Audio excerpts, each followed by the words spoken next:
जनता की बात, जनता के साथ। धुळे पळासनेर टोलवे प्रायव्हेट लिमिटेडच्या प्रोजेक्ट हेड दीपा मडैया मॅडम व सूर्यकांत महाले यांच्या संकल्पनेतून आणि पुढाकारातून जिल्हा परिषद मराठी शाळा सरवड येथे एक आगळावेगळा आणि पर्यावरणपूरक उपक्रम राबविण्यात आला। पर्यावरण संरक्षणाच्या दृष्टीने शाडू मातीपासून गणेश मूर्ती तयार करण्याची कार्यशाळा विद्यार्थ्यांसाठी आयोजित करण्यात आली।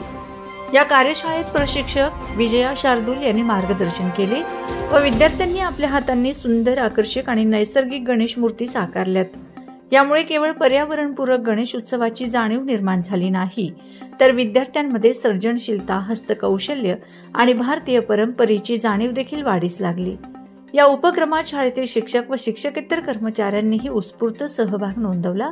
असे उपक्रम विद्यार्थ्यांच्या सर्वांगीण विकासाला चालना देतात आणि समाजात पर्यावरण रक्षणाचा प्रभावी संदेश पोहोचवतात। शाळेचे मुख्याध्यापक विकास पाटील सर यांनी दीपा मॅडम व त्यांच्या टीमचे विशेष आभार मानले। तसेच त्यांनी नमूद केले की दीपा मॅडम यांच्या माध्यमातून वेळोवेळी अशा प्रेरणादायी उपक्रमांचे आयोजन शाळेमध्ये होत असून त्यामुळे विद्यार्थ्यांना नव्या संधी आणि अनुभव मिळतो। जनता की बात, जनता के साथ।